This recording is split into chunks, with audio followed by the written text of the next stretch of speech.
En este video vamos a ver cómo trabajar con datos en secuencias.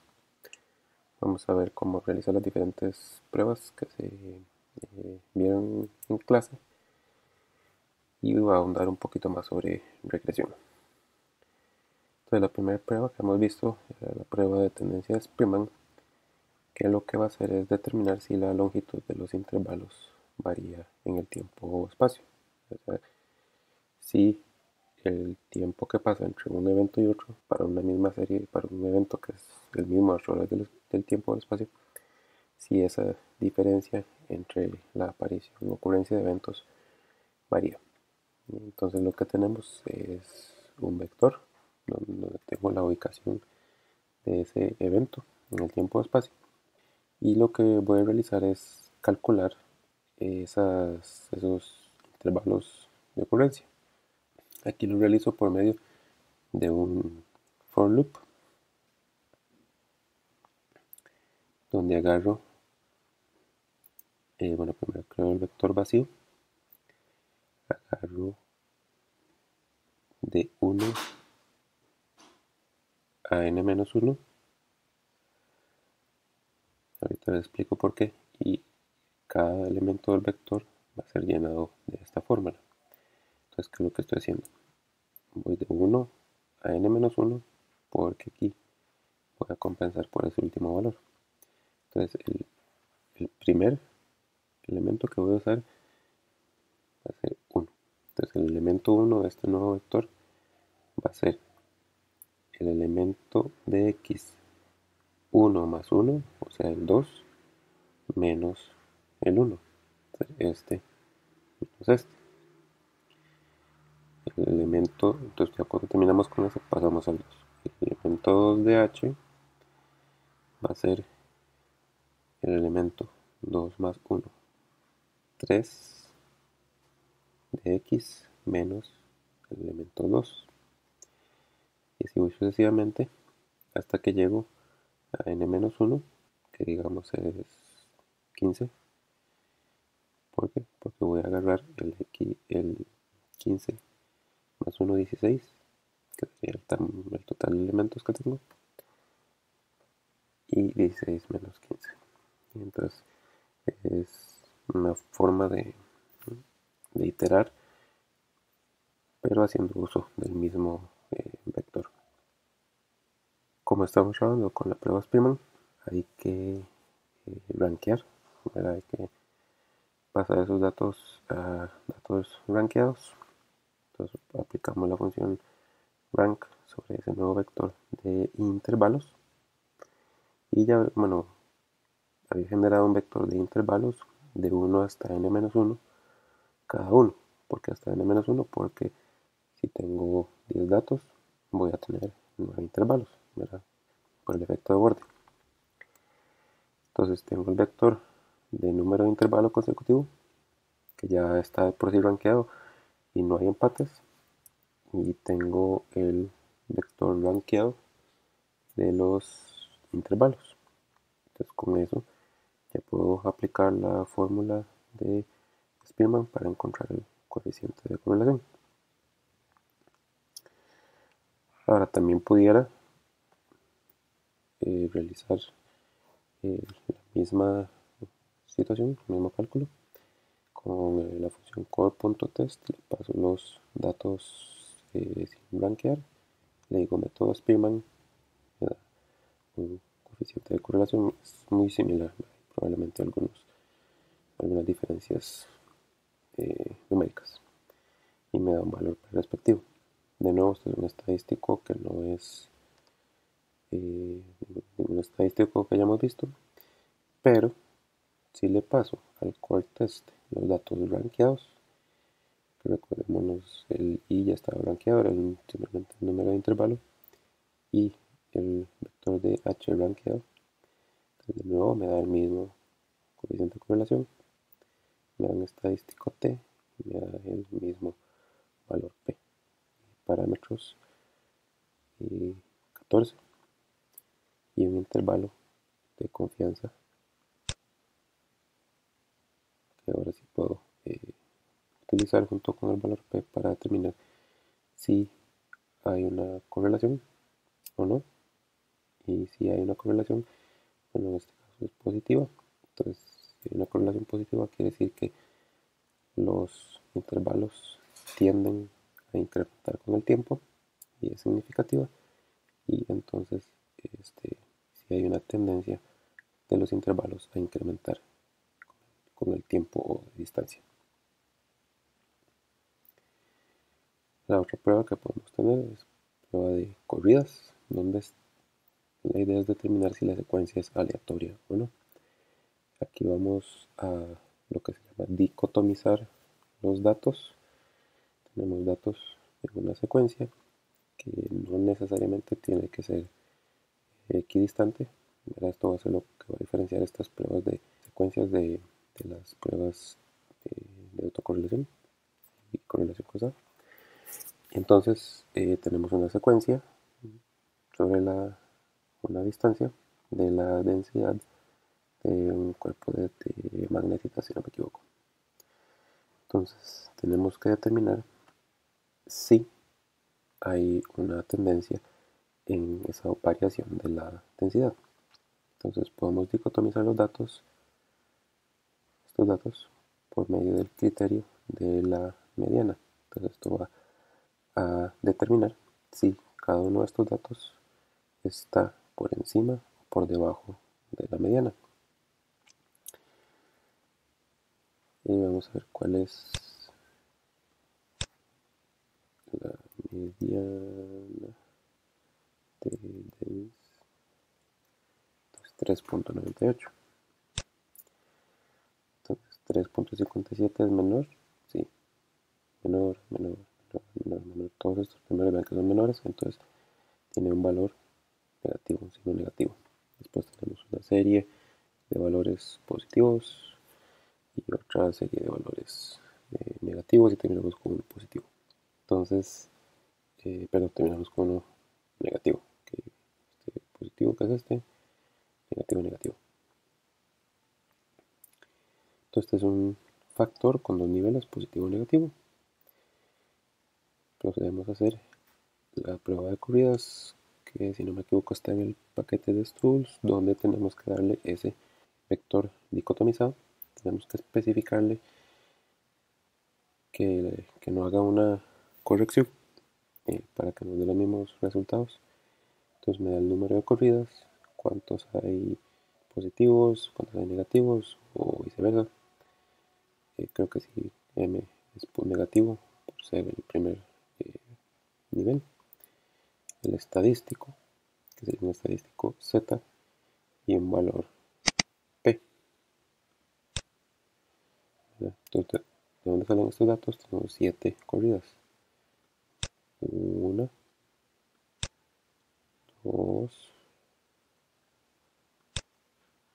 3, 4, 5, 6, 7 corridas. 7 secuencias del mismo nivel. Y ya uno ahí después es contar cuántos hay de uno y cuántos hay del otro. Y bueno, entonces rechazamos la hipótesis nula bajo el criterio de la mediana de que la secuencia es aleatoria. Entonces la secuencia no es aleatoria y sí hay una tendencia con respecto a la mediana. Y lo vemos claramente donde hay una parte central de los datos donde están por encima de la mediana y en los bordes están inferior a la mediana.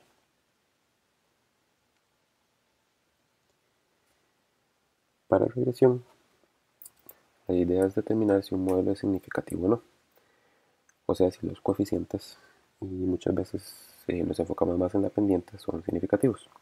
En el caso de un modelo más complejo de uno lineal, la idea es determinar si la adición de esos nuevos términos sobre un modelo lineal es significativo y ayuda a mejorar el ajuste. Ya han visto un poco de regresión, cómo calcularla, cómo interpretar los coeficientes, etc. Pero ahora vamos a analizar desde el punto de vista estadístico. Entonces tenemos los vectores de profundidad y contenido de humedad. Entonces queremos ver si hay una relación entre el contenido de humedad y la profundidad. Entonces simplemente un modelo lineal simple. Entonces le aplicamos el método tidy, le pedimos intervalo de confianza, el nivel de confianza específico y nos da, bueno, que el intercepto es tanto, que ese sería contenido de humedad cuando la profundidad es cero. Entonces vemos que en este caso tal vez tenga un cierto sentido, porque puede tener profundidad cero, el nivel del suelo, dependiendo de cuál sea de referencia, pero sí puede ser. Conforme incrementa la profundidad, entonces el contenido de humedad decrece en 2.7 unidades por cada unidad de profundidad, por cada metro.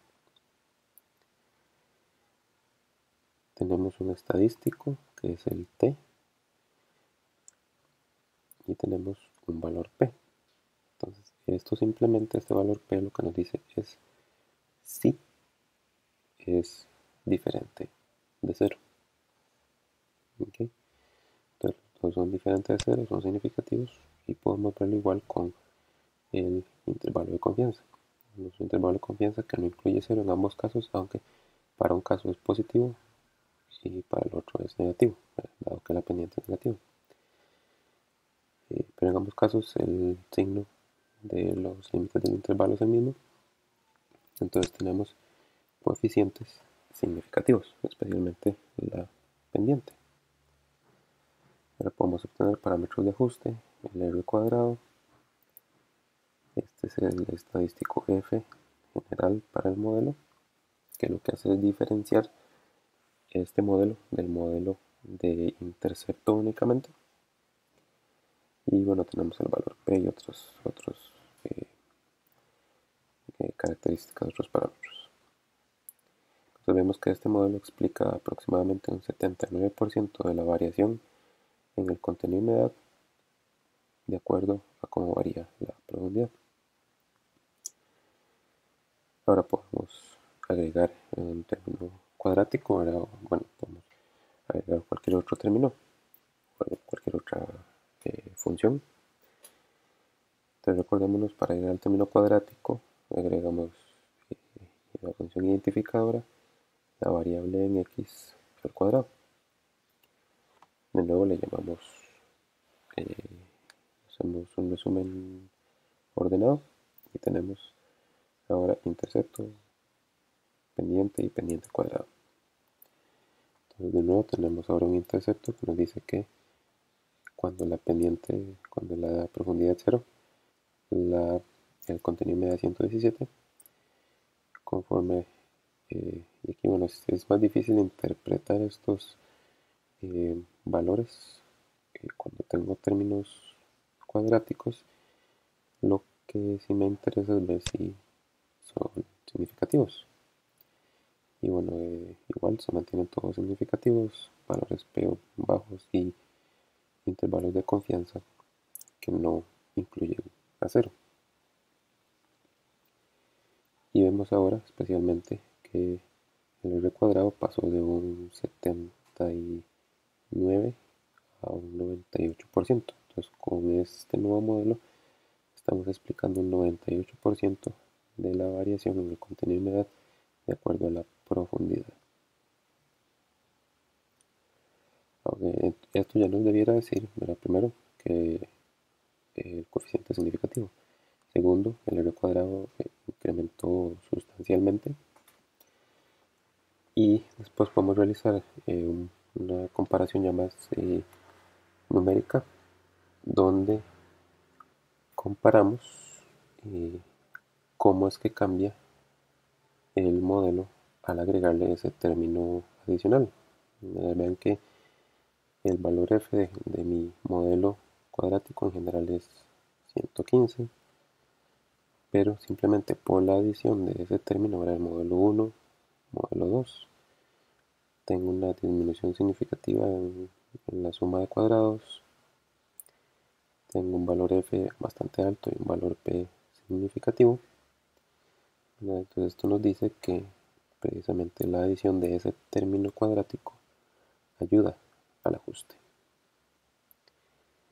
Otras métricas que podamos usar para determinar cuál ajuste es mejor puede ser el error cuadrático medio. Aquí funciona porque lo podemos comparar un modelo con otro. Entonces para el modelo lineal es de 15.6, para el modelo cuadrático es de 5, es una diferencia de 3. Un coeficiente de variación del modelo, que de nuevo, mientras más pequeño, mejor. De nuevo, hay una relación de 3 entre el modelo lineal y el modelo cuadrático. Y bueno, ya hemos visto el r cuadrado también. Y podemos graficar también el modelo, los modelos, para graficando los datos.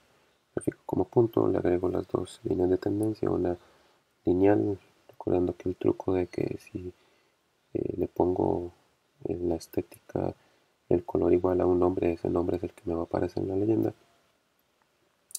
Definimos la fórmula para el cuadrático y vemos claramente que el ajuste cuadrático se ajusta mejor, y no solo eso, sino que tiene un intervalo de confianza mucho más estrecho, y eso siempre es pues, más recomendable.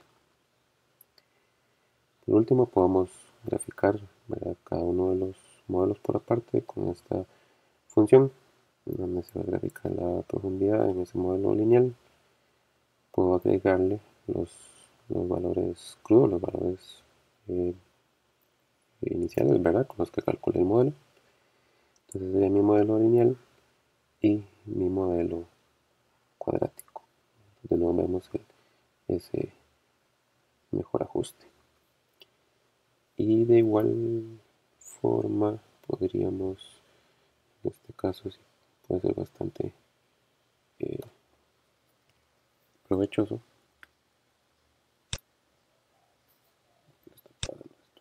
T mod 2 mod 3 corto esto.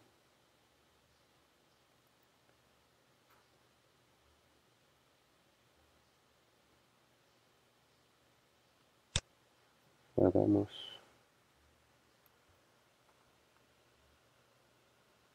actualiza y ahora sí podemos comparar los modelos ya eh, más fácilmente uno a la par de la otra. Entonces tenemos el intercepto, la pendiente, que son significativas, el término cuadrático significativo. Obviamente no lo tenemos para este modelo. El coeficiente de terminación, el sigma, que sería ese término de error. Entonces tenemos mucho menos error en el modelo cuadrático.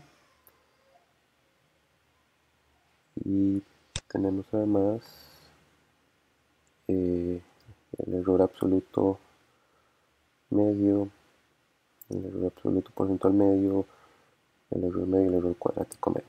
En general, mientras más bajos sean estos valores, mejor. Y vemos que ese es el caso en todos los sentidos para el, el modelo cuadrático. Tengo menores errores y un estadístico F mucho más alto.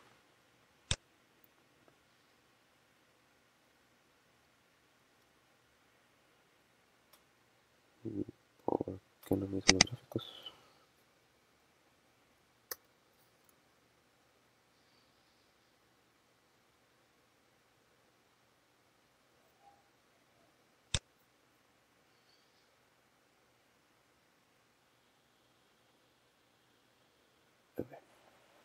Están los gráficos. Ahora, ¿para qué nos sirve esto? Para determinar si hay una tendencia en los datos. Y si la hay, dependiendo de qué queramos hacer después, si queremos hacer algo, muchas veces es necesario remover esa tendencia. Entonces, para determinar una tendencia, ya vimos que hay que construir un modelo lineal y determinar si la pendiente es significativa. Aquí lo único que nos va a interesar es la pendiente, que es esa razón de cambio de y conforme x cambia. Y si hay una tendencia, entonces calculamos los residuos, que serían los valores que yo tenía menos el valor predecido, y eso ya me quita la tendencia y me deja los datos sin tendencia. Entonces aquí generando un modelo lineal, simplemente 50 datos donde la pendiente debiera ser aproximadamente 1.5. Entonces los pongo en la tabla, hago la gráfica. Ahora es un modelo lineal simple. Esto aplica para cuadráticos, cúbicos, logarítmicos, cualquier tipo de tendencia. Y vemos, bueno, pues parece, obviamente es bastante lineal. Calculamos el modelo, determinamos el intercepto de 2 punto algo, que eso no nos interesa tanto, y una pendiente de 1.4 cercano a 1.5, que lo generó. Vemos un estadístico alto y un valor P muy pequeño. Entonces la pendiente es significativa, hay una tendencia, entonces procedemos a removerlo. Aquí de nuevo estadísticas de ajuste. Y la mejor forma de hacerlo es por medio del paquete Broom. Existe la función esta augment, que lo que hace es aumentar el modelo incluyendo una serie de columnas extra. Entonces si vemos este de F2, vemos, bueno, es un table, ¿verdad? Donde tenemos el valor Y, el valor X, que es el cálculo, y el valor predecido, el valor ajustado. Entonces esta sería la predicción para este X, esta sería la predicción para este, y así sucesivamente. Además tengo aquí el residual ya calculado. Entonces, y es un data frame, table, puedo usarlo para lo que ocupe. Entonces puedo graficar mis datos sin tendencia usando el mismo X, y ahora graficando los residuales. Y entonces vemos que ya son, bueno, en este caso más planos, porque es como si estuviera volteando esto, ¿verdad? Y aplanando la pendiente. Estoy quitando esa pendiente, entonces los datos ya van a quedar sobre una línea horizontal y sin tendencia. Y entonces ya ahora estos datos estarían listos para aplicar cualquier otra técnica que sea necesaria para datos que no deben presentar una tendencia, como lo es la autocorrelación, que es con lo que vamos a terminar. Entonces la autocorrelación determina si hay ciclos, patrones, tendencias sobre una serie de datos ordenados equidistantemente en el espacio. Me equivoqué, no es el espacio, es espacio o tiempo.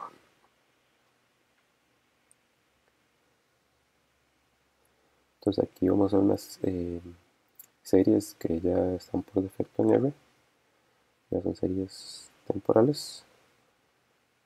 Entonces tenemos una serie que empieza en 1, termina en 48, tiene una frecuencia de 1. Siempre es importante saber estos datos acerca de la serie temporal, porque yo tengo que saber cuál es ese intervalo de muestreo. ¿Okay? Entonces, ¿cuál es la longitud de los datos? 48. ¿Verdad? Y con la función ACF, Autocorrelation Function, sobre esa serie temporal, puedo calcular los, eh, los valores de autocorrelación. ¿Verdad? Siempre va a tener valores de 1 al principio y después tienden a decrecer. Yo puedo cambiar el lag máximo al cual quiero calcular esa autocorrelación. Recordemos que no me puedo exceder de la mitad de los datos, entonces aquí le digo, bueno, utilice la cantidad de datos entre 2, hasta 24, 20, 21, 22, entre 24, para extender y ver una mayor longitud de mi secuencia. Entonces aquí lo que tengo es el lag, ¿verdad? O sea, simplemente cuál es el valor siguiente al intervalo que sea. Entonces por eso es importante saber el intervalo, porque este lag en este caso corresponde con 1, porque la frecuencia es 1. Pero si la frecuencia fueran 5, por ejemplo, entonces el primer lag no es, en términos, en la escala de mis datos, no es 1, sino es 5. Por decir algo, 5 metros, 10 metros, 50 metros, ¿okay? 25 metros. Entonces por eso es importante saber esa frecuencia. Ahora yo ocupo encontrar cuál es el valor máximo después ya de haber pasado un ciclo, ¿verdad? Porque lo que me interesa es ver esa ciclicidad. Entonces después de que haya pasado un ciclo de datos, ya después de que haya vuelto a pasar de los valores negativos a positivos, entonces vuelvo a ver dónde es que tengo el mayor coeficiente de correlación. En este caso me da que es de 0.15, punto 15, punto 2, punto 1.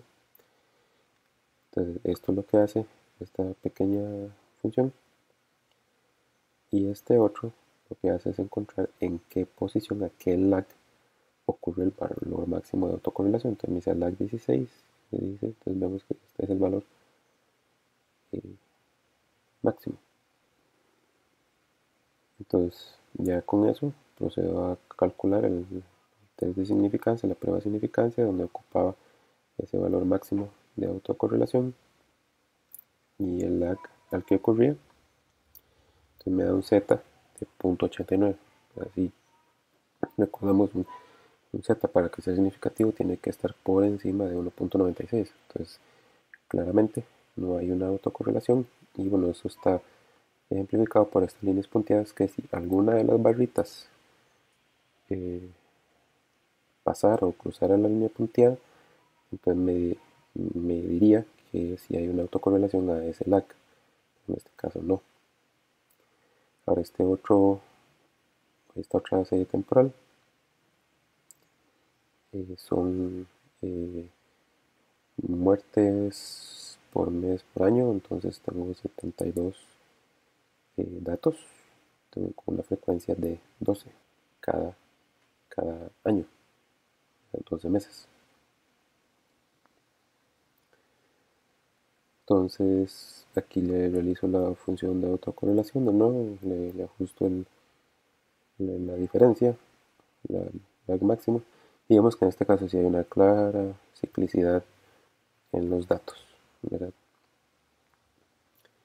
Donde, bueno, aproximadamente a la mitad o a un lag vuelvo a encontrar ese patrón, ¿verdad? Entonces, ¿cuál es el valor máximo de autocorrelación? Aproximadamente 0.72, que ocurre a un lag 1, que de nuevo ese lag 1 es 12 meses, un año.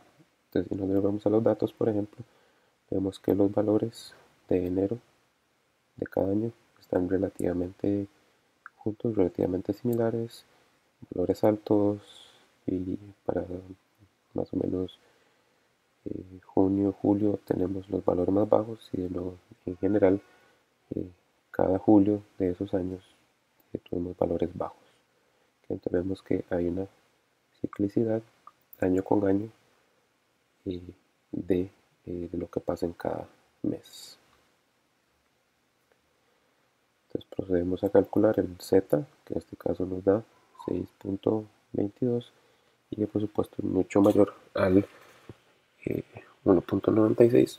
Entonces hay una clara ciclicidad en esta serie, ¿verdad? Y sumamos de nuevo con el gráfico de autocorrelación, y vemos claramente que hay valores de autocorrelación que cruzan esa línea punteada. Después determinamos cómo analizar secuencias que no están equidistantes en el espacio-tiempo, más en términos de intervalos y si son aleatorios o no, cómo analizar una regresión ya desde el punto de vista más estadístico o numérico, cómo remover tendencias si las hubiera, y cómo realizar un análisis de autocorrelación, determinar el valor de autocorrelación máximo, el lag al que ocurre, calcular el z para determinar la significancia o no, y cómo interpretar esos datos.